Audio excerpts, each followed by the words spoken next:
Sally Pope. I'm Baruch Bush. This videotape is being brought to you by the Institute for the Study of Conflict Transformation. Baruch, do you want to talk about the Institute? Sure. The Institute is a nonprofit think tank founded in 1999, affiliated with Hofstra University School of Law. The Institute was founded by Sally and myself and two of our colleagues, Joe Folger and Dorothy Delanoce.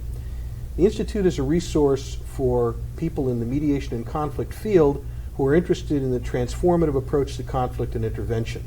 This tape is one of the products that we hope can serve as a resource to the field on the transformative model of mediation. Many other resources are available and can be accessed through our website, which is transformativemediation.org on the internet. Well, thanks, Baruch. We're actually here to talk about the videotape, and I thank you for being available to have this conversation to provide some background on the tapes as we go through it. And I've actually found this tape to be very useful in training. I know you use it also, and many of our colleagues. And it's particularly useful because it shows high conflict. It was prepared to address some of the concerns people would have about whether this approach to mediation can actually be used in a high conflict setting, whether it can be used when there are sensitive issues, where people are upset.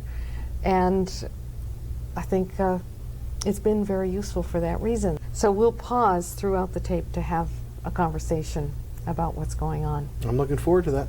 Okay.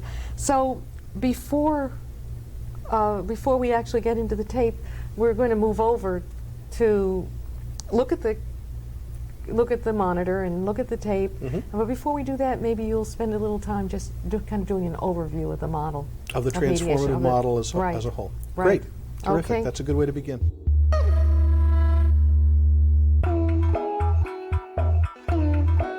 Okay, so in just a couple of minutes, we'll take a look at the tape that you mediated in a role-play situation that we call the Purple House. Just wanted to talk a little bit about using the tape. You've used it, I've used it in trainings, other colleagues of ours affiliated with the Institute have used the tape, and I find often the same questions come up, and it really does demonstrate what's different and unique about this approach to mediation, so that the questions, people who are looking at it notice that, and one thing we'll do is stop the tape to talk about those as we go through.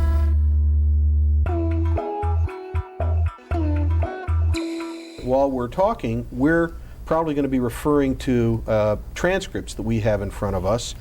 That's something that we found very useful in studying our own and each other's practices to become more proficient in the transformative model, is to actually work with transcripts of cases that we have on videotape. So if you see us paging through, that's what we're paging through, and as you have received together with this tape, you also have a transcript of the tape, so you'll probably be able to follow along with us in your transcript if you want to refer to the specific places we're talking about. It's maybe useful to step back for a minute and recall the context, the model that we're using, that we're employing here. And in a way, I might say that in mediating cases, I usually try to start before the mediation by reminding myself, what am I doing here? What's my job? What's my role? And as people know from having read our work before, the model that we're working in here, the job of the mediator is to help the parties have a more constructive conversation, a more constructive interaction within the conflict that they're involved in. And essentially, the process, the mediation process as a whole, as we're seeing it, is a process in which the mediator helps the parties to change the quality of their conflict interaction from negative and destructive to more positive and constructive as they work through the conflict. And more particularly, the way the mediator helps people do that is by helping them make these shifts that we've described elsewhere in our work from weakness and self-absorption to strength and responsiveness. And by making those shifts from weakness to strength, from self-absorption to responsiveness, the parties begin to change the quality of their interaction as a whole.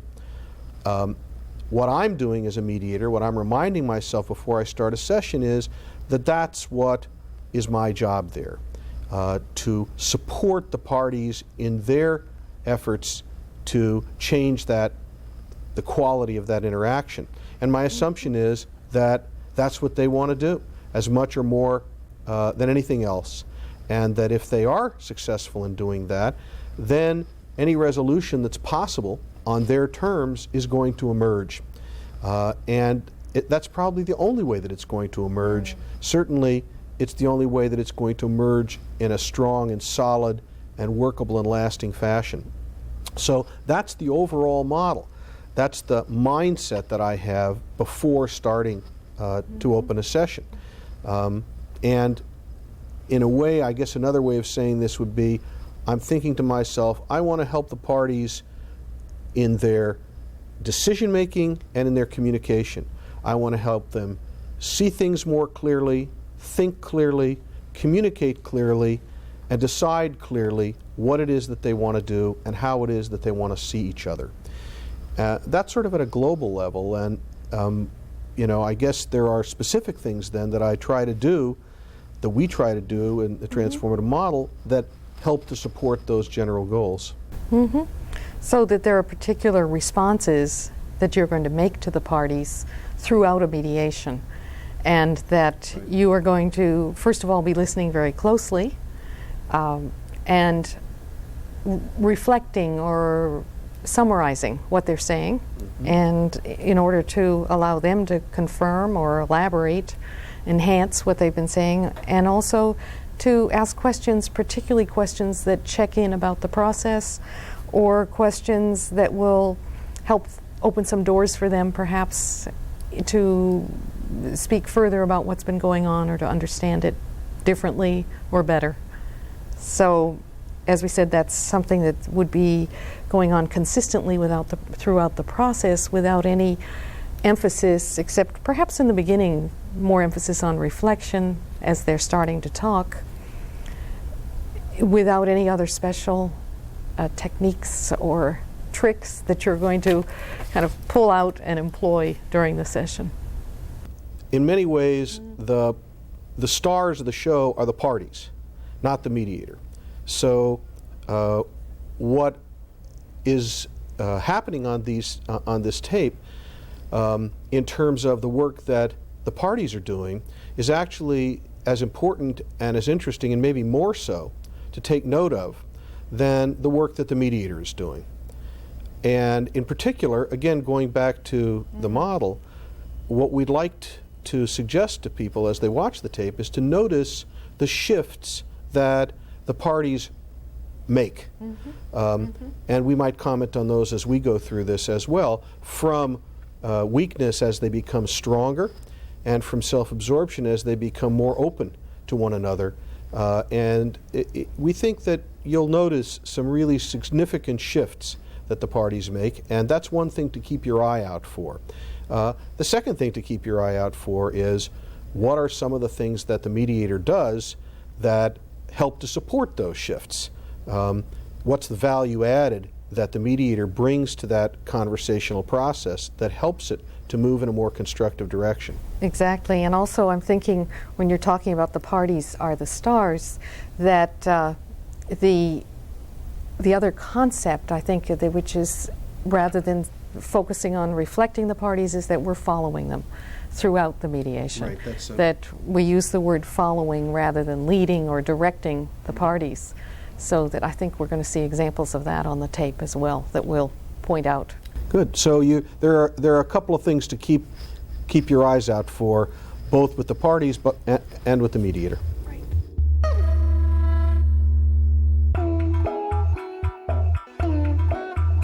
Good afternoon to everybody. I just want to sort of review. I think I've spoken with you all on the phone before today, but I'm not sure I know who's who in the in the room, so maybe it would be helpful if everybody tells me who's who.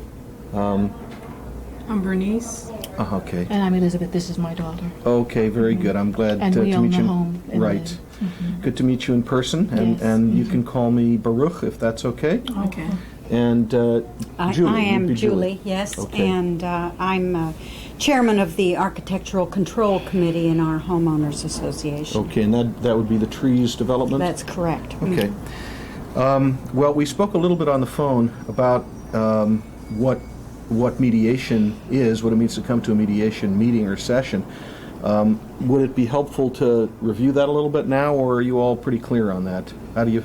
What's your view on that? Should I, in other words, sort of go over a little bit what we spoke of before, just to bring it back up, or are we ready to just sort of Yes, jump would you in? please go over Go- a little bit. Okay, Yes. fine. That's okay. That would be fine.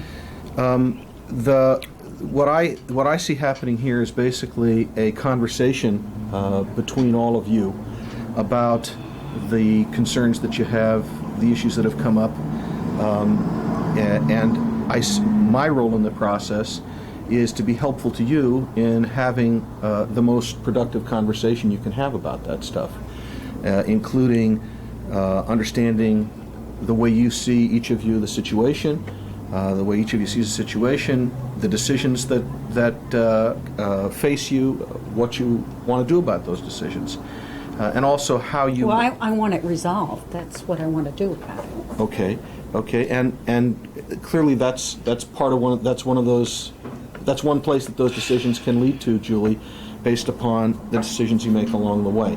All of that is basically in your hands, and also part of what can happen in the conversation is for you to review and assess how you see one another and how you see one another's situation and positions. So in the conversation, all of those kinds of things can surface, and as you sort of walk through that and make decisions along the way, it will lead you to whatever ultimate point all of you decide you want to get to. I'm not going to make decisions for you in any way here, really, whether decisions about how to have the conversation or what to talk about or where to wind up. I see my role as helping you to have the conversation, listening to you, helping you listen to yourselves in a way, as well as to each other. And that's a sort of general way of describing the mediation process, at least as I practice it. So does that seem like it might be helpful to you to proceed as we spoke about before? Is that... Yes. Yeah? I guess we won't know until we try. Well, that's true, but you have to be willing to try at least. I'm here. Okay. And I guess one place to start to see how you want to handle that is just to ask you if there's anything you want to say about sort of guidelines for the conversation itself, in terms of, you know, the way the talk goes, who taking turns, or just having a conversation in a free flow way. What feels most comfortable to you about guidelines, or do you need to talk about that at all? No, I don't think so. No? Just see what happens, basically. Okay, fine. Just one thing I want to say in terms of my guidelines, that when I work with people, I do so on a basis of confidentiality. So what that means is that I'm not going to discuss anything that any of you talks about in here with anyone outside of this room. I don't know why that should come up anyway, as far as I can see, but I just want to reassure you that in that sense, you're having a private conversation, as far as I'm concerned, and there's no way that it's going to become public through me. So I want to reassure you about that. If I sometimes take notes just to keep track of where I am, but this is essentially for for convenience for me, just to keep track of where things are flowing. Okay, where would you like to start? How would you like to begin? Does any of you feel like it would be useful to jump in and start off? Certainly. You want to start off, Julie? Yeah, would that be okay with you? Is that right? I am, as I told you, Baruch, chairperson of the Architectural Control Committee in our trees development, and it is the concern of not only the committee itself, but also several members of the community that when Elizabeth and Bernice moved into their home, they opted to paint it purple. Mauve. I'm sorry, I'm cutting you off. Mauve, purple, mauve, whatever. This is not in keeping with the colors of the other homes in the community. And we do have a policy in place that says any homeowner who's going to make major changes in his or her home has to get prior approval from the Architectural Control Committee, and they did not do that. They just went ahead and painted their home purple. And honestly, if you could see it, it stands out in my apologies, but in a way that is just really not in keeping with the rest of the community. And we want them to repaint the home. Okay, so I think that's basically it.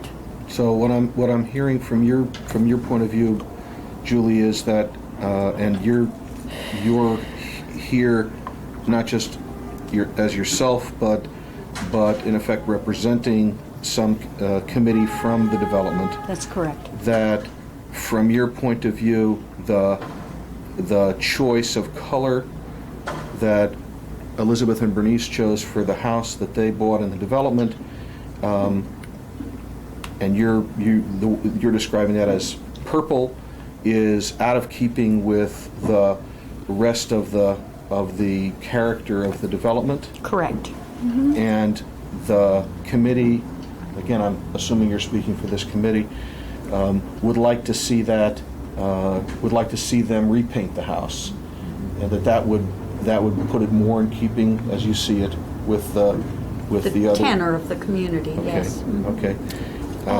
May I speak? First of all, I believe that we have a document of, I don't know, it might be 15 or 20 pages that outline the parameters that are involved in the maintenance and the control of the property. And nowhere in any of those pages does it talk about painting. We are well within our rights. Secondly, I believe I can give a list of at least, 10 or 12 neighbors and the various community members who have no objection. Thirdly, it is a pastel color. And fourthly, I could name you at least 5 to 7 other members of the community who have painted their homes other colors than gray, tan, or yellow that it says in the that is so typical of the Architectural Control Committee. I like purple myself. I think it's a nice color.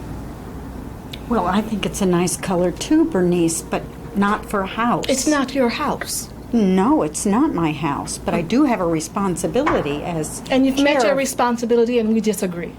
There are other Well, colors. and that's why we're here. There's other colors in the other homes that are trimmed. You know, it might not be a mauve, but there are other colors. Well, I and don't speaking of understand. trim, you've got some sort of turquoisey blue trim. It's Because you don't like it? it's a very You've been on a campaign for the jarring last 6 months simply because you do not combination. like it? I went to art school. I'm sorry, and you know, I read a book in school in history class about living in color, and it really does work. You know, I'm an artist. What does that mean? Living in color works. She doesn't have to define it. We like the color. We have paid, $650,000 for this house. And I think we can paint it any color we want. We put polka dots if it's our choice. We don't have to defend our taste to you. Actually, polka dot would not be acceptable either. Show me the page. You got the contract? Show me the pages. My dear, I told you, it's My major dear. Excuse changes me? in... Well, it's not what my mom is trying to say. She's just a little emotional right now. But, Mom... Well, Now, Bernice? yeah, well, my mom, she's speaking from the truth. But she's saying that, why shouldn't we be able to paint the house the color that we choose? Because in our contract, it doesn't state, do not paint your house mauve. And when other neighbors have painted theirs with the teal and beige and white and like hints of blue, I didn't see anything in the contract that stated that we could not paint it. So if I can just say what I'm hearing from Elizabeth, from you and Bernice, and part of that is a sense of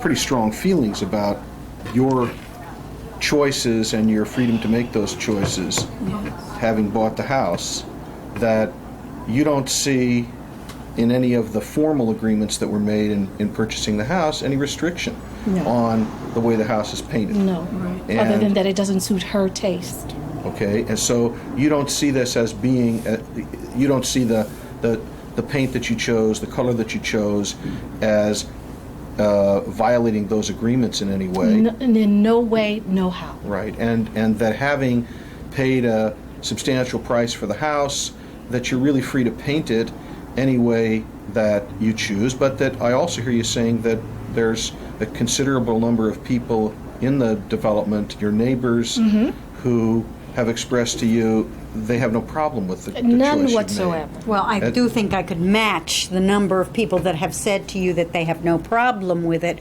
which, when you think about it, is kind of a negative way to say it, with people who have come to us as the control committee and said, you have to do something about that house. It's like a neon light in the middle of the community. It's like having a great big McDonald's sign right there. Well, is it possible that we could find out who they are? Because I go to school with about 5 or 6, other kids that live in the block. We go to art school together, and their families don't have a problem with us. So I like to know who they are. That would be possible. Yeah. It really doesn't matter, Bernice. It doesn't matter. Julie, ever since we have moved into this community, I think it's because the house is, 4 or 5 doors from yours. You have been on it seems like a personal vendetta. Is it because we're the only blacks on your block? Absolutely not. You asked the parties if they wanted to hear about mediation, and one of them was interested. Elizabeth was interested. Julie didn't seem to care as much. So what if they had both said they didn't want to hear about mediation?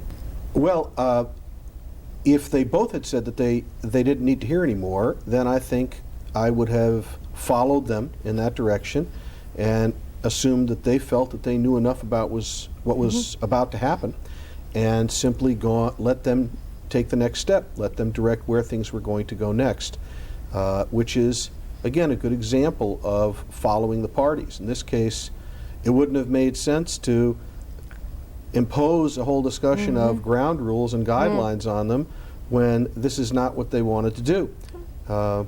So following them means trusting that they know what they need to know, or what they want to know at any given point in time. If they change their mind on that, want to know more later, I can count on them to bring that up.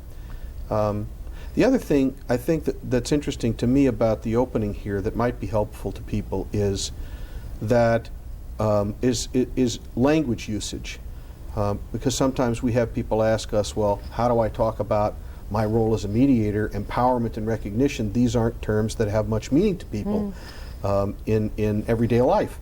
I think what you can see from this tape is that there are lots of ways to talk about making decisions, thinking about what you want to do, thinking about how you want to see each other.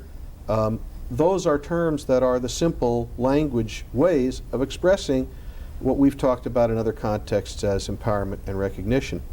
And the other language usage that I think for us has become very significant is to talk about this session as a conversation, not even as a session, not as a mediation, not as exploring dispute resolution, but as a conversation, because that's in many ways what this model, how this model views what's unfolding in a mediation session. So that was clear when you were talking about the goals of the session, some of the language when Julie said she wanted to get it resolved, but you said that was one of the things that could happen and offered some other things that could happen, such as assessment of the situation and what they wanted to do. And even though you didn't impose any guidelines, you did ask them if they wanted any guidelines for the discussion, and they didn't seem to feel any need to have them.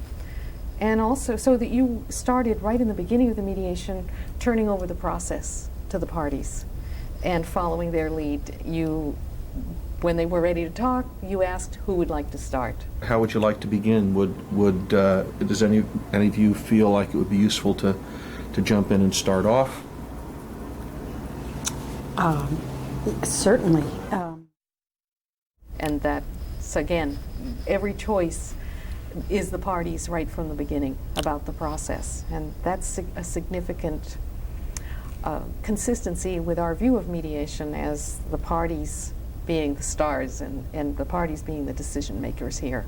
Right. Yeah, I think it's also consistent with our insight, what we've learned, that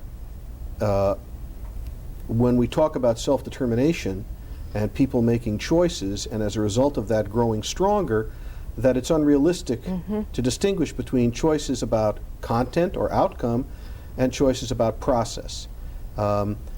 We have our book on designing mediation sitting on the table here, and one of our colleagues has a chapter in that book on the mythical distinction between process and content. Because decisions about process inevitably affect decisions about content and outcome. Sure. So whoever controls the process controls the outcome as well. Because it determines what the parties are then going to talk about. So that those decisions about process will shift the conversation, leave topics out that parties might otherwise talk about. Right. So going beyond the beginning of the mediation, there are some examples here of the parties starting to talk about the situation, and then your role in reflecting what they're saying. And it struck me that after Julie spoke and you summarized what she reflected, as we would say, what she had to say, and at some point Elizabeth couldn't sit there any longer, so she asks if she may speak, which she doesn't wait for you to direct at that point. She's ready to talk. She does ask, and then as she starts to talk, Julie begins to respond to her. And anger starts to arise. Elizabeth's getting upset. And at that point, you don't do anything about the anger. You're paying attention, obviously, but you're not responding to maybe Julie's interruptions, and then Elizabeth, and then what feels like escalating conflict already. Well, that's an interesting observation, and I think that's true. I guess we're going to see more of this, but it does start to escalate, or the temperature starts to rise pretty quickly, and I think that what we can see on the tape is that my response there, and it is pretty intentional, is to simply stay calm and stay engaged and listen and be with them as they start to go into that. I certainly don't want to interrupt it or cut it off, and therefore the choice on my part is to allow that to unfold. Part of your comment about Elizabeth takes her turn by simply stepping in, and then Julie begins to interrupt her, and I'm not controlling that in any way. And again, that's an important element of supporting party choice making, supporting the parties as they begin to feel stronger and exercise that strength by choosing when and how to talk. And for me to try to control that in some way would be to reduce their opportunity to make those kinds of shifts to a sense of greater strength and initiative on their part. The other piece that I think that you mentioned, which is the other piece here that I think is important to comment on, is one of the responses that you mentioned earlier in your introductory comments of reflection. And this is one of the deceptively simple, basic, but very powerful things that we can do as transformative mediators that help the parties in making shifts in the conversation in a very powerful way. I think here what I would comment on is that if you notice on the tape, watching it, reflection means that I am almost exactly as it says, reflecting back, holding up a mirror to each party as they speak, to the speaking party, of what they've said. In a sense, I'm allowing them to hear themselves speak. I'm not changing their words. I'm staying very close to their language, and that's very intentional. Not to soften the language, not to edit the language, but to really act almost as a mirror, reflecting and allowing a party to hear themselves talk. And the effect of that is, as interestingly as I think you can see on the tape, that when a reflection is done effectively, the response, the feedback is immediate. And each of the parties here, first Elizabeth and then Julie, or I'm sorry, the opposite, first Julie and then Elizabeth, in response to the reflection, in effect confirms it, ratifies it, says, yes, that's right, absolutely, nods their head, because they are in effect hearing themselves in the room and drawing strength from that fact.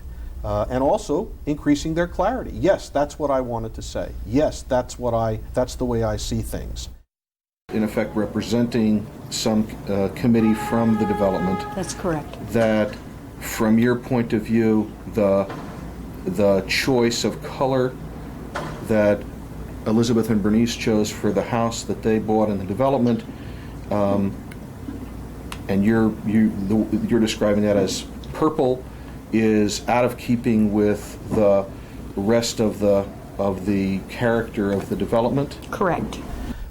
So the effect of that reflection for the speaking party to whom I'm responding is to gather their sense of clarity and decisiveness about what they want to say, how they want to present themselves. You don't see in any of the formal agreements that were made in purchasing the house any restriction on the way the house is painted. No, right. Other than that it doesn't suit her taste. Interestingly, the effect for the hearing party, which we don't immediately see, but we may see later on, is that it allows the listening party to listen from a safe distance. That is, that the party that's listening is hearing my reflection of the speaker's comments, is hearing the speaker's comments again, if you will, in some ways maybe for the first time, because they're probably not able to listen even to the sound of the speaker's voice, perhaps, but they are able to hear my reflection. On the other hand, they're not at all put on the spot. They're, in a way, listening in to the speaker and myself having a conversation about what the speaker is saying. And that really allows for the listening party, the hearing party, to hear things that they may not have heard before, and to begin getting new information about the situation, which can help them in terms of empowerment, and it can also lay the foundation for greater understanding, openness, recognition later on. So this is a very simple device, but it's also a very powerful one in terms of supporting and following through on the job that I've defined for myself earlier on of supporting the parties in their shifts. In this case, the shifts from weakness to strength, and perhaps later on from self-absorption to responsiveness. And the other thing that it's useful to take note of in thinking about this response of reflection is that in reflection, the mediator is engaged directly and only with the speaking party, with the party to whose comments you're reflecting. So you notice that I'm not looking back and forth from Julie to Elizabeth when I'm reflecting to Julie. I'm fully and directly engaged only with Julie. And similarly, when I'm reflecting to Elizabeth, I'm engaged only with Elizabeth. And that mode of direct engagement helps both parties. It helps Julie to feel that engagement and to really listen to herself through me and to become clearer and stronger in what she's saying. And it helps Elizabeth when I'm engaged only with Julie in reflecting Julie, because it really does allow Elizabeth to have that private space and not to be intruded upon by my looking back at her as if to see, well, what do you think of this?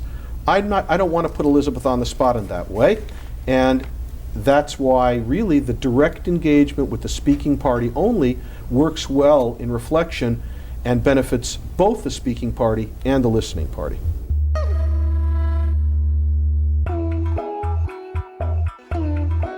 It seems like a personal vendetta. Is it because we're the only blacks on your block? Absolutely not. I beg to differ. Ever since you have become head of the committee, this control committee, you have been out. Now, 4 doors or 5 doors down, Mr. Wataski painted his house, what? Was it that salmon color or blue? Blue with salmon color? Nobody objected to him. Oh, please, Bernice. Oh, I please. mean, Elizabeth, excuse me. I'm so sorry. That's right.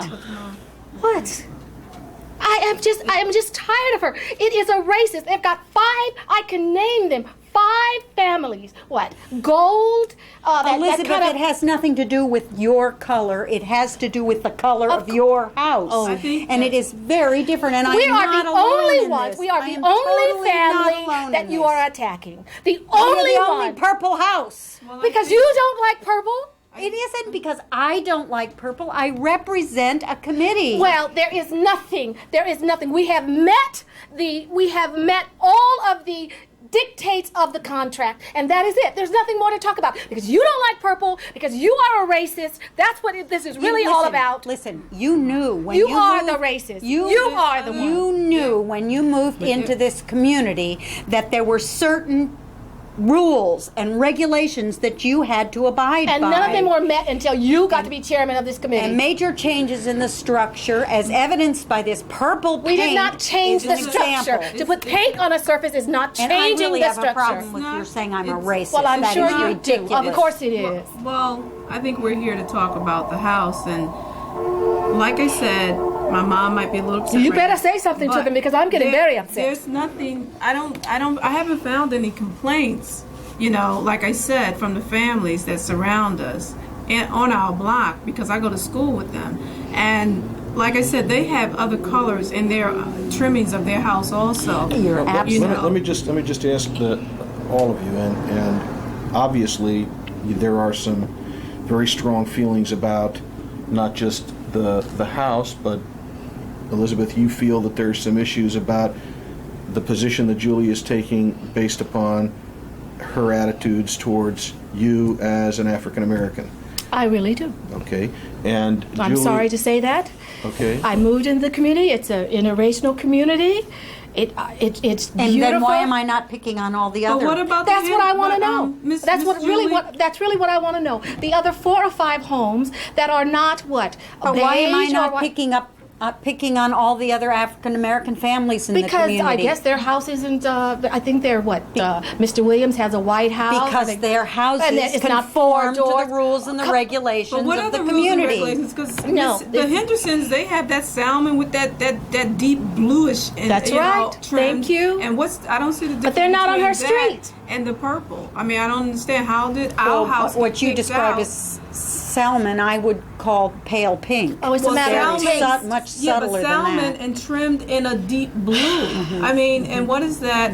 You know, in comparison But to that's our not mom. a purple house. Yeah, but it seems like a personal thing with you now that you don't like purple. I mean, you know, someone might say they don't like blue. You know, I don't think there's anything wrong with purple. I just want to to sort of frame what you're talking about in terms of the different issues that you're that you're discussing, if it's helpful at all.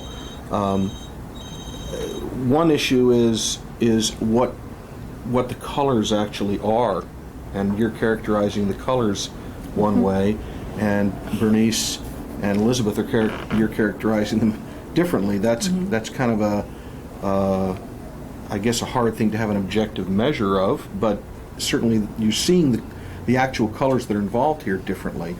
But it sounds like you're also disagreeing about what the rules actually are.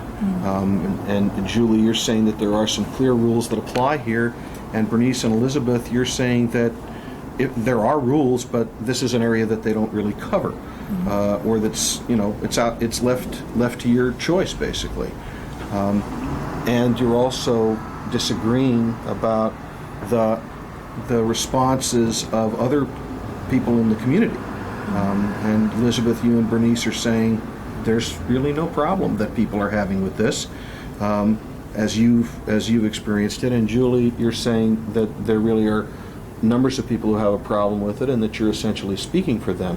But I'm not denying that some people may be supporting you and saying they have no problem. I'm not denying that. What I just am trying to do is to sort of point out to you some areas where you have some pretty strong disagreements, and also on the issue of what's the motivation. Obviously, Elizabeth, you've said that you feel very upset because of what you see as a racial dimension to this, and Julie, you're saying that there's really none of that involved, and this has to do with the specifics of the situation. So there's a number of differences that in the way the situation looks from your Every other perspective person and on her yours. block, I was told, when they moved in, got baskets of welcoming. Our family did not. She was, at that time, just, I think, made chairman of the control committee. We were the only blacks on her block. That was the first. I didn't think too much of it. I think the second incident was where the car was parked in a place and there was an anonymous complaint about it, and that came through us. Of course, that was hearsay through another party, that it was her complaint. I have tried to get on several of the committees myself, and Julie has said, well, I don't think so, maybe not at this time, but there have just been one thing after another that I really believe is racist. I'm sorry, but I do. I have faced it all of my life. I have tried to shield my daughter from it, and I was hoping that moving in this community,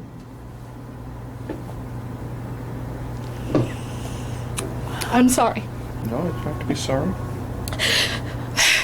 My mom basically, she's saying it's one thing after the next. I know we're here to discuss the house, but she's just full right now because of the other things that she feels has gone on. But, clearly I don't see, why this is really an issue. We all are homeowners, and everyone seems to have color trimmed on their house, whether it be blue or mauve or teal or salmon. And because Miss Julie doesn't like purple as opposed to someone's ultramarine blue or cobalt blue or whatever, that just seems like a preference, like a personal thing, and to me it shouldn't even be an issue, is what I'm saying here. Well, where do we go from here? Well, that's sort of what I was going to ask you after talking about those differences that you have, and I don't know. What do you think? Well, I just want you to know, Elizabeth, that my son-in-law is African American, and I bet you didn't even know that. And I do not. The one you don't speak to, or that you haven't had over your home? Oh, I have had him over to my home many times. They live a long way away. They don't come a lot. Julie, that is like saying my best friend is black. Please. But it's my son-in-law. It's my family. It's not the same at all. And I just... Anyway, the house. Let's get back to the house, because we will Fine. never resolve Fine. this. It's a 400-year-old And issue. I did not. Okay, well, Baruch, it looks like you had a lot to deal with right there, and particularly the level of anger that the parties were experiencing here, and that might create some discomfort, even for someone watching the tape, to say, you know, what's going on here, and why don't you do something about it, and to decrease the level of anger. Right, and I'd say not just anger, but emotion of maybe many kinds: anger, hurt, indignation. And I think that our approach within the transformative model is that understanding what's going on in the room as a conversation, it makes perfect sense that people might get indeed emotional, angry, hurt, upset in a conversation about serious matters to them, as obviously these matters are to Elizabeth and to Julie. So, and again, to support the parties' conversation, it would, and to support the choices that they're making, means supporting their choices to have the conversation not only about what they want to talk about, but in the way that they want to talk about it, which includes the expression of emotion. So there is no attempt here to control or to put a lid on what's going on. Yeah. That is a little bit challenging, and I guess what I would say is that I'm looking at the tape. I'm aware of it appears that the mediator is taking this calmly and just being with the parties as this unfolds and as the emotion escalates. In fact, sitting in the room, my recollection is that at least when you first begin to sense that it's moving upwards, there is a little bit of a Gearing up for it, or that's being ready to deal with it. Right, and it's almost like I would say a wave, like being standing in the ocean. When that first wave hits you, that cold water can feel very cold, but Or hot. or hot, right? That's right, and but understanding that you're going to be able to stand there just fine, and that water is just where you have to be, allows you to settle into the situation, and I think that that's what happens here. Yeah, that's interesting, because we sometimes talk about the mediation as a stream of water flowing, and the mediator making choices about when to intervene, and I think that works with the ocean waves as well. It's not so easy to get in there at times, and you make choices about when to get involved in the conversation. In a way, Bernice's role here does do some of what we were just talking about, which is she comes as another party in the room. She comes in when Elizabeth is getting upset or Elizabeth is crying. Bernice at that point comes in to add her voice, which could soften a little bit what Elizabeth has been saying, which seems to be her role seems to be calming the situation, or attempting to calm it, attempting to get the conversation back on track as she sees it. Yeah, and I guess another way of looking at it, and I think in some ways that was a signal to me through a lot of this mediation, although less so at the end, was that Bernice almost was punctuating the conversation. That when she came in, it seemed to mark a lull in the interaction between Elizabeth and Julie, the primary parties to the conversation in a way, and that was a signal for me here. I think in other contexts there are different signals, but clearly what the mediator is looking for in this model are indicators, signals in the conversation that the conversation has moved through a chunk, through a cycle, and that it's okay for the mediator to take a turn if there's something useful to be done that doesn't require the mediator to stop, dislocate, interrupt the parties' exchange.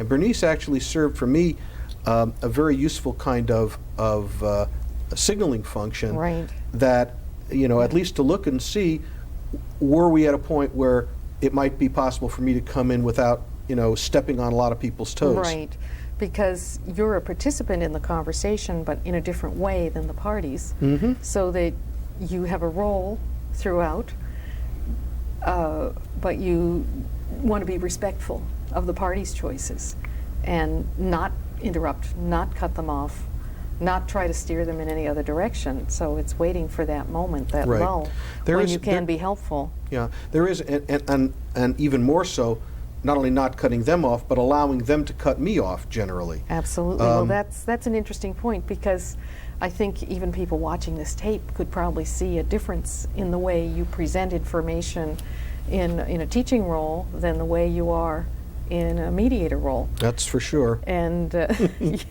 so that they do interrupt you throughout. Elizabeth, you feel that there's some issues about the position that Julie is taking based upon her attitudes towards you as an African American. I really do. Okay, and I'm Julie, sorry to say that. Okay. I moved into the community. It's an interracial community. And you're not in charge of Right. this, of the process Right. or of this meeting, and Right. that definitely comes through. Right, and as you said before, I'm following them. Yes. And trying to, by allowing them to make their choices and to control the conversation, again, that helps to create a sense, at least that's what I'm hoping for, on their part, that they are gathering more strength, that they're taking back a sense of their control and their assertiveness and self-determination over the situation. Okay. This was a good example of use of summary because of the long period of interactions, the long conversations between Julie and Elizabeth and Bernice, so that your role is not in here, not so much reflecting what individual people are saying, but summarizing that part of the conversation. And also I think it illustrates the principle that we follow, which is not to change the language that the parties are using, not trying to help them see it differently by saying it differently, but actually to pick up on the language that they are using and to highlight differences, so that throughout your summary you're talking about the differences that you're seeing. And I'm struck by the fact that here they are, neighbors in a community. They live in a community they both made a choice to live in, and yet you're not talking about the possible common ground that they are neighbors. And Right. don't they want to see things that way? As instead, you're talking about the differences, what's been happening, what's been going on, and you're even picking up what could be seen as inflammatory language, although it's language the parties have started to use, which is to be talking about racism. And the first time you refer to it, you talk about, you don't leave it off. You talk about what Elizabeth was talking about, Julie's attitudes toward her as an African American, and then later you in the next summary, you go a step further and actually talk about the motivation for what's been happening as Elizabeth sees it having a racial dimension. Right. I think this is a useful place maybe to talk about a little bit this second sort of basic response that we as transformative mediators tend to deploy, which is summary. The interesting thing about, there are a number of interesting things really to say about using summary as a response, and Sally, you've mentioned some of them. One of them certainly is that summary, like reflection, is we try to be complete and not to edit what the parties what the parties have put on the table, not to choose to emphasize some things and leave out others, not to leave out the intangible issues like attitudes, whether they be about a racial dimension or anything else, not to soften what the parties have said. So that's one important point to make about summary. Just to fall back for a second, if one, again, thinking about these responses as ways of supporting the party's work in shifting from weakness to strength, and the empowerment shift from self-absorption to responsiveness, the recognition shift, summary has a very powerful function. Again, in both of those, and especially in empowerment. Because what gets on the table in a conversation that unfolds so rapidly and intensely as this one is, as most conflicts do, is potentially very confusing. It's very easy for the parties themselves to lose track of what they've put on the table, of what they're talking about, of which things are most important for them that they want to pursue talking about. And in a sense, the map of the ground of the conflict can become very foggy and confused. And a summary almost helps the parties, as it were, to part that fog and to have a clear picture of what's been put on the table, and then to make choices about what they want to pursue and the order they want to pursue it in. So that function that summary performs, which again is a kind of a function of, in a sense, like reflection, but in a different way, amplifying the conversation, making it more visible and audible to the parties what they're talking about, allows them to make choices about that, to decide, yes, that's what we want to talk about, no, that's what we don't want to talk about, we want to talk about this first and this second. And when the mediator then allows the parties to make those choices and then follows them, that's an extraordinarily powerful way of supporting party choice making and supporting parties becoming clearer in seeing what they're talking about and choosing and deciding what they want to talk about. So as a general sense of what summary does to support empowerment and recognition, that's a little bit of a window into it. In order for it to do that, the summary as a method has to be employed in a certain way. One point, as we've said, that it be complete and not change the party's language, not leave out things that they've wanted to talk about. Another, and this is something you also mentioned, Sally, is that in some ways the way that we think about summary is that what you're summarizing, even more than issues in an abstract sense, and perhaps when you talk about issues it would become a little bit softer or more neutralized. Instead, we think of summary as summarizing what are the things that the parties disagree about. What are they disagreeing about? What are the topics of disagreement? That's what I want to capture in my summary. And the reason for that, which also goes to the question of why not emphasize common ground? If the parties were emphasizing common ground, that's what the mediator would emphasize in a summary. In this case, and in most cases early on, what the parties are emphasizing is what they disagree about, because that's why they're in conflict. So what I want to summarize is precisely that. And by doing that in a clear way, I can help them to see what it is that they're talking about and to make choices about where they want to take it. Mm-hmm. I also noticed just before the tape ended here that the parties seem to have gotten stuck, and they've had some interchange, and Elizabeth is saying, it illustrates another of the responses we talked about, where Elizabeth says to you, well, where do we go from here? And your response is not to take that as a question that you are going to answer by making choices for them, but saying that what you actually said is sort of what I was going to ask you. After talking about those differences, what do you think? As you rightly point out, the check-in, and I guess that's another one of those responses that you've mentioned, asking them explicitly, well, where do you want to go? To me, it shouldn't even be an issue, is what I'm saying here. Well, where do we go from here? Well, that's sort of what I was going to ask you after talking about those differences that you have, and I don't know. What do you think? Well, I just want you to know, Elizabeth, that my son-in-law is African American. And I bet you didn't even know that. And I do not. The one you don't speak to, or that you haven't had over to your home? Oh, I have had him over to my home many times. They live a long way away. They don't come a lot. Julie, that is like saying my best friend is black. Please. But it's my son-in-law. It's my family. It's not the same at all. And I just... Anyway, the house. Let's get back to the house, because we will never resolve this. It's a 400-year-old And issue. I did not report anything about it. Again, that produces a very unpredictable reaction, which is that Elizabeth chooses to back off of the issue of race and really to focus again on the house. And that's where she wants to go.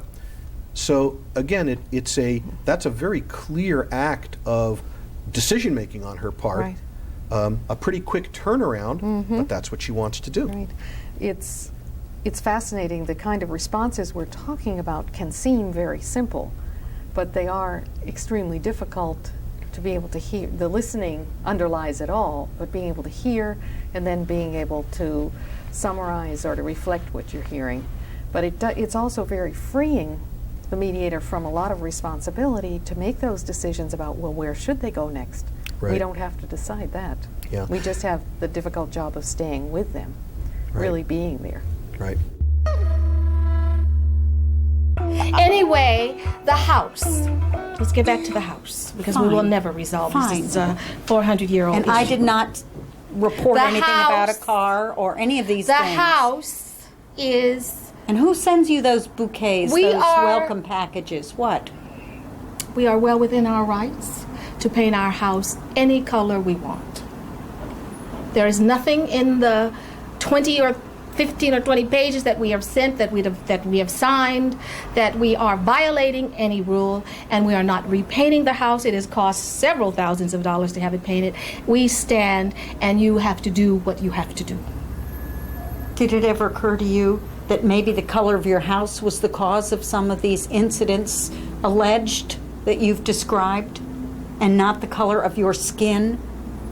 Did it ever occur to you that maybe you weren't fitting in because of the choices We you don't made fit in your in. house? You are the first person But who's ever we- uttered those words. Miss Julie, fit in where? Like I said. Please don't call her Miss Julie. Right. I'm just Well, Julie. Julie, you know, I would like I said, I would like to know who is complaining, because I have a lot of friends in the neighborhood that houses are blue, salmon, different colors trimmed. Well, do you know And we who's on get the along committee? Do you know who's on the good. committee? Some of the people. You know yes. that you should know the names of those people. Are they the people They've that asked complain? me to come to you and talk to you about Well, you it. have done that, and we disagree. Right. And we're not going to change the color of her house. Now what? It is our belief that you are in violation of. Well, it is our belief The that we are covenant. not in violation of the Well, covenant. we didn't see anything in the covenant that said that we shouldn't paint our Well, house and mauve. Just mhm. like my neighbor didn't see anything in the covenant where they shouldn't trim their house in blue. And a difference So- between mauve and blue. Your trim is some kind of blue. We don't need to go into that. We've already gone I'm into that. talking We about don't the wanna color of the right, we've house, got it. not- Okay, now what? We're not not going the to trim. change it. Well, okay, and again, let me just look. What I hear you saying to each other is that there's basically some serious disagreements about, apart from what attitudes are involved and what motivations are involved, and you disagree about that too. But you've said, let's set that aside. That's certainly up to you. There's some real strong disagreements about what the colors are and what needs to be done about them from any, I guess it would be legal point of view. And you have strong disagreements about that. Is there any way in the conversation, I guess one question to ask is there any way in the conversation to resolve those disagreements about the meaning of the documents, for example, that you're disagreeing about? Or do you just disagree? Is that where you want to leave it today? That's certainly, again, that's all up to you. Right. Is there any way to work that through now, or it's not Well, you useful tell to us. You're pursue the it? mediator. What you tell us. Well, I mean, and as what do we do when we reach a point like this? She obviously has her position, and we obviously have ours, and the two don't seem to be. What do you do in a case like that? I mean, we have a contract. I don't think we violated the contract. She says that we have violated the contract. So It's not in. It doesn't state in the contract about whether your About house the painting is of the house. a blue or whether your house is a mauve. Exactly. And there are houses on the street that has a blue tint. Exactly. Ours Right. just happened to be a mauve. Right, and What's so the you difference? see it as not all that It's different just like from what other looking at people this have Not done. all that Do you different. like green or do you like blue? I mean, come on. Right, and you're saying you see it as not all that different, and And we- and you said you put several $1,000s into Exactly, painting the house. yes. So it doesn't seem to you reasonable, in effect, you're saying, to ask you to repaint it when it's not that different from others. Exactly. And if we repaint our house, I think that all the neighbors should repaint theirs too. No, Just as honey, simple no, as honey, that. honey, we're not going to repaint it. I'm just saying that if that's what she's asking us to do. I guess let me ask you one thing. And Julie, you're saying again that the way you see and your committee see the guidelines, they're clear enough to indicate that this would be over the line, and there is a difference from what other people have done. One way to, maybe a suggestion I can make is there anything that either of you wants to say or could say to the other that you think maybe they haven't thought of, that might change their view of the situation? Could you say anything beyond what you've said so far to Elizabeth and Bernice that might change the way they're seeing this? Or Elizabeth, Bernice, is there something that you haven't said you think you could say that might change the way that Julie is seeing this? I don't know what will make a difference to you here. This is really your situation, so I can't tell you what to do. It's clear that you have some pretty strong disagreements. Is there anything else that you might want to say to each other that you haven't thought of? Do you want some time to think about it? I would like to say a couple of things. It is true that in the covenant there is nothing about painting. That is absolutely true. You're right. It has been the interpretation of this committee that the language that I've referred to included what we perceived as color choices that are not in line with the color choices on other houses in the community. But we're just one committee. I would certainly be willing to take this conversation to the board and see if they have another interpretation Julie, of it. it's very interesting. There's no diversity on that board or on the committee, and I find that rather curious. In this community that is really so very, very diverse, as we are well into the year 2000, and your committee nor your board reflects the diversity of this community. So I am really, at this point, hard pressed to really accept any decision of your board or of your committee. I don't think a legal document is interpretive. I think it's very precise. I think with 15 or 20 some odd pages that your committee and your board obviously paid thousands of dollars to draw up, had legal minds draw it up, that it is quite precise. And nowhere in this document does it say anything about paint, the color of the paint. We have not in any way changed the structure. We have not in any way violated what is in the document that your board and your committee has drawn up. And so it becomes a matter of taste, it becomes a matter of culture, it becomes a matter of control that I am simply at this point in time in my life not willing to deal with. I mean no disrespect. I mean no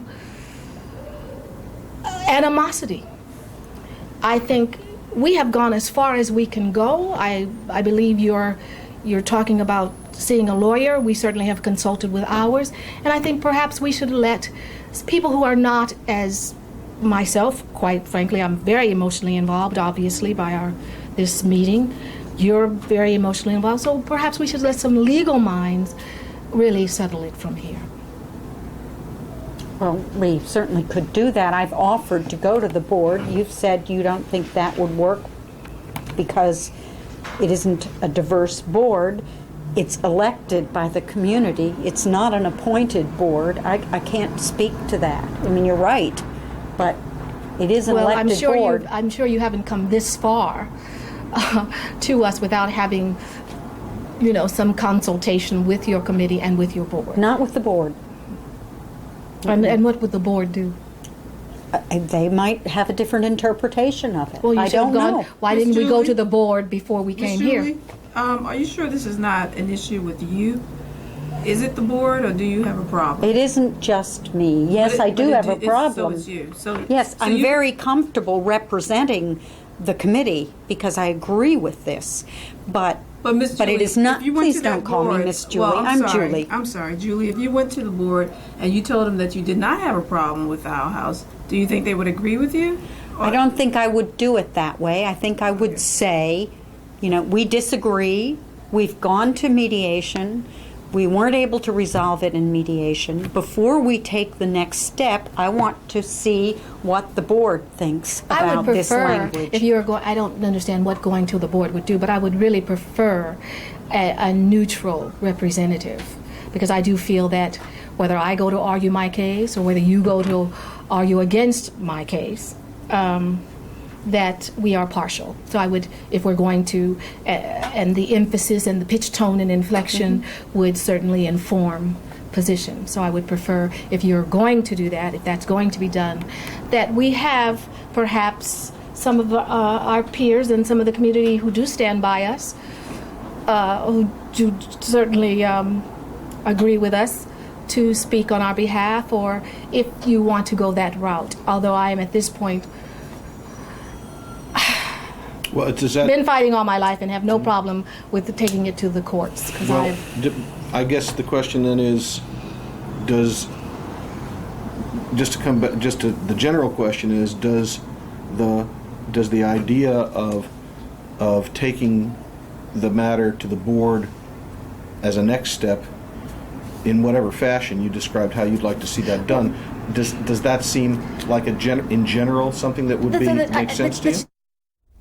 Okay, so this section of the tape really does illustrate some further development and use of some of those responses we were talking about.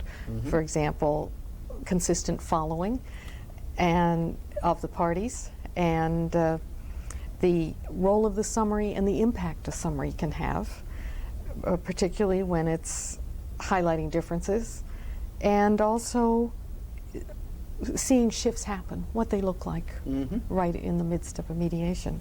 So just to start out with the following, we're seeing these same basic responses we saw in the earlier portion of the tape being used again, and being used appropriately in response to what's happening in the moment.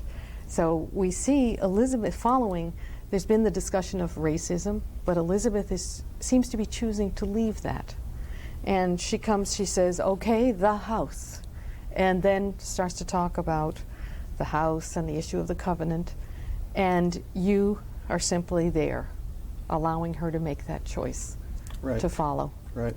Well, and that's, I guess that's really shows the meaning in context of following the parties, that my approach there is to follow where they're going, and Elizabeth definitely is going back to the concrete issues of the house and the colors and the covenant, and that's a choice that she's making. So to support that choice, what the mediator needs to do is to let the conversation go in that direction.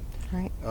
And of course it begins to dry up pretty quickly in this segment, because the differences that they have on those issues are really very stark. Sure, and they're clear in the sense that they've been putting them out there, and the discussion has only served to solidify their viewpoints and their differences.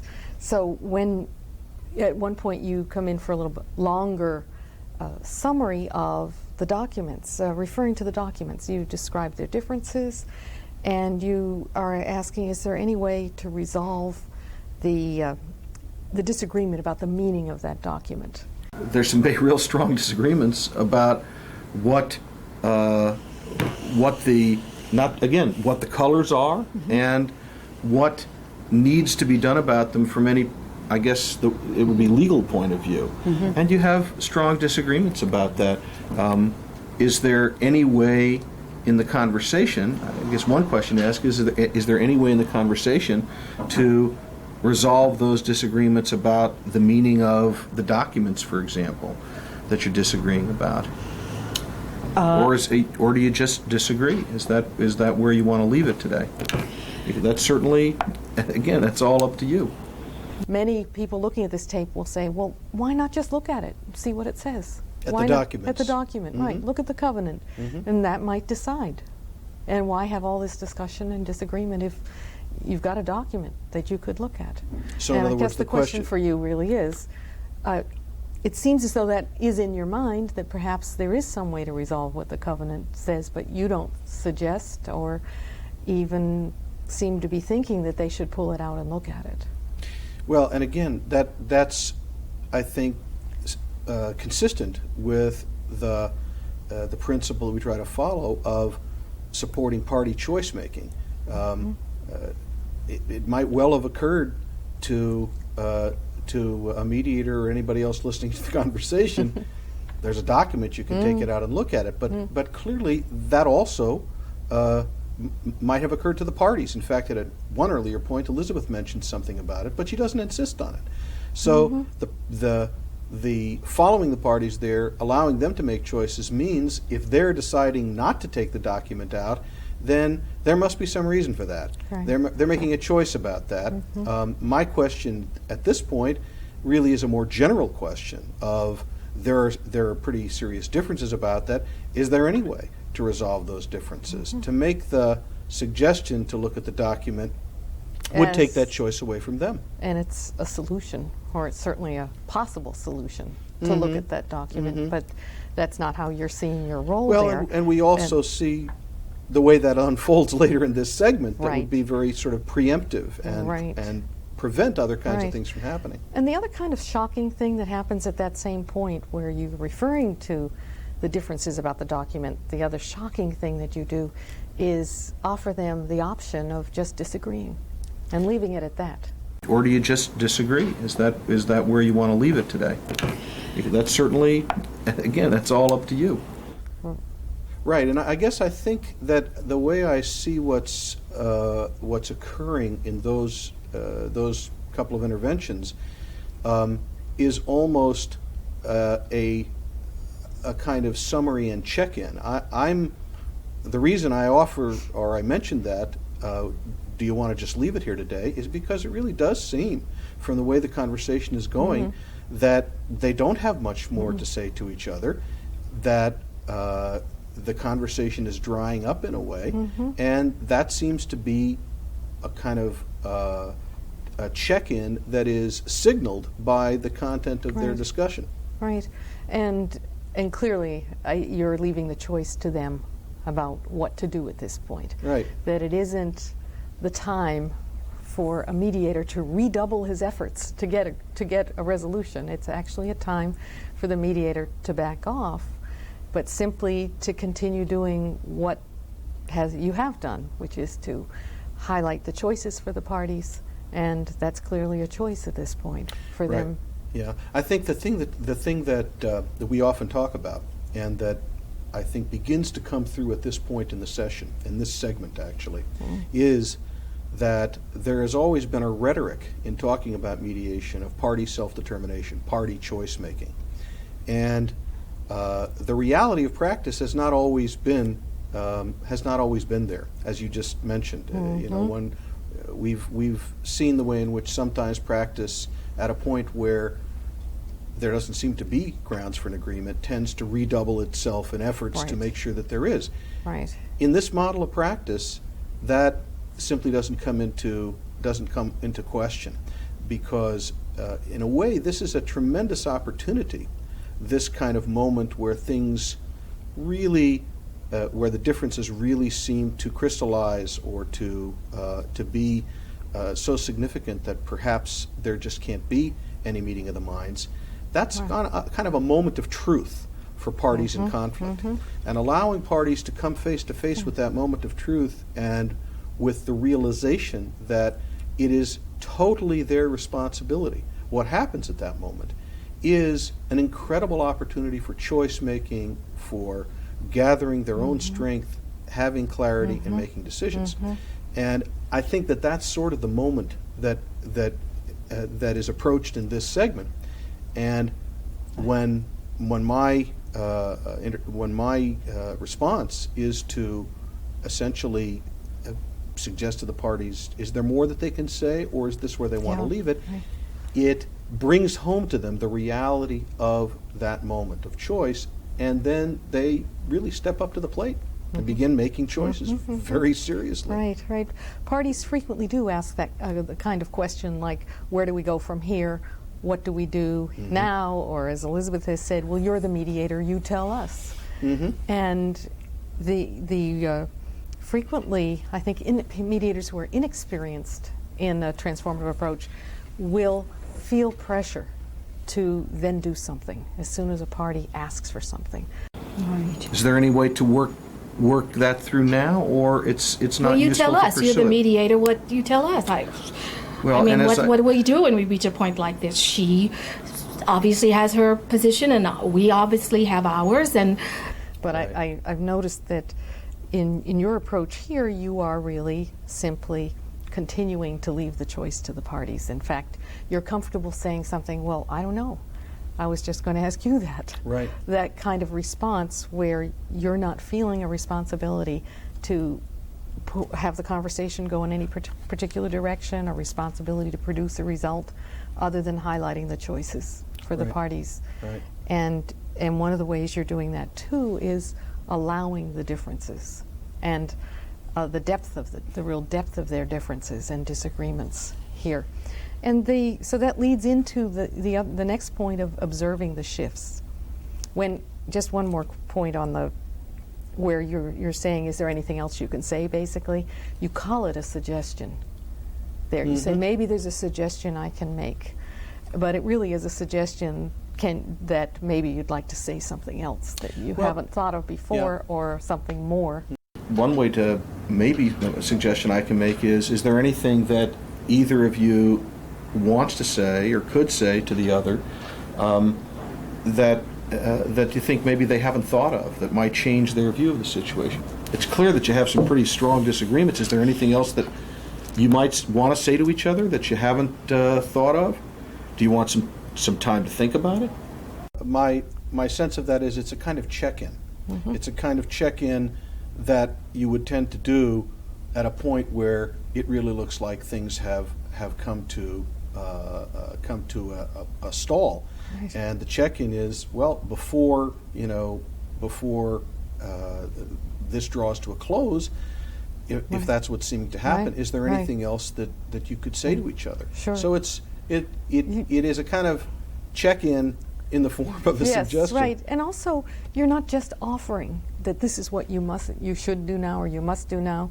You're not saying do this. You're also saying, would you like some time to think about it? So it's more than one choice there in that particular Right. check-in or summary. If people are watching the tape closely, they might actually notice that right at that point, there's another thing occurring to me as a suggestion, which is or a check-in, which is to ask the parties if this is a point where they'd like to take some time out to take a break, to talk to Right. each other, to talk to me separately. You didn't actually get to that, That's right. but you were starting to say, do you want some time to think about it? That's exactly right. When Julie then kind of, as you Steps in. said, stepped up to the plate. That's right, stepped up to the plate. Exactly. right. And that's the other. So that's shall we the other talk point that you're about talking about the shifts that we see immediately after that? I think that's Okay. a really powerful and interesting part of this segment. Yeah. Well, and So Julie makes a decision yeah, she and really an does. acknowledgement that Elizabeth is actually right. Right. She says there is Yep. nothing written about paint. Do you want some time to think about it? I would like to say a couple of things. It is true that in the covenant there is nothing about painting. That is absolutely true. You're right. And Julie, I think again, if you're watching the tape, and as we suggested earlier, watching the parties as well as the mediator, it seems pretty clear that during the sort of segment of the dialogue leading up to that point, you can see Julie thinking about very intensely the choice that she sort of is confronted with at this point. And you said you put several $1,000s into painting the house, yes. so it doesn't seem to you reasonable, in effect, you're saying, to ask you to repaint it when it's not that different from others. Exactly. And if we repaint our house, I think that all the neighbors should repaint theirs too. This is really your situation, so I can't tell you what to do. It's clear that you have some pretty strong disagreements. Is there anything else that you might want to say to each other that you haven't thought of? Do you want some time to think about it? I would like to say a couple of things. She does, I think, realize that the discussion is drying up, that something needs to happen if there's going to be some sort of resolution, which she talked about much earlier on, right at the beginning of the tape. And she's thinking and reflecting, and you can see it in her body language on the tape. And then she comes out with what is really, was to me at the time, a kind of stunning statement. And in terms of shifts, what you were mentioning before, Sally, what's really striking here, I think, is that you can really see in Julie's statement both a movement towards strength and clarity. She's calm, she's clear, she's very deliberate about what she says, and you can also see, as you were saying, a kind of generosity and acknowledgement. Elizabeth was right, and she admits it, that there's nothing in the covenant about paint. So there's a real shift there, both in terms of movement towards strength and clarity, and also responsiveness, openness. Right. That I think that's the kind of thing that really illustrates for us the reality of these empowerment and recognition shifts occurring in these mediation sessions. And you see an immediate response too when you think of how a shift in one person impacts another. There's also an immediate reaction from Elizabeth, which is in talking with Julie in a very different way, in a very calm way from what she had been saying, the way she had been talking previously. Right. And she is she said, uses words like, I mean no disrespect, no animosity. Right. And she's moved in her thinking to start thinking about the possibility of Julie's proposal and going to the board, but she has her own ideas about it, so she's standing up for herself. Right. So you can see both the empowerment dimension and recognition in what she's saying, kind of returning to Julie. I would certainly be willing to take this conversation to the board and see if they have another interpretation Julie, of it. you know, it's very interesting. There's no diversity on that board or on the committee, and I find that rather curious. And so it becomes a matter of taste, it becomes a matter of culture, it becomes a matter of control that I am simply at this point in time in my life not willing to deal with. I mean no disrespect. I mean no animosity. I think we have gone as far as we can go.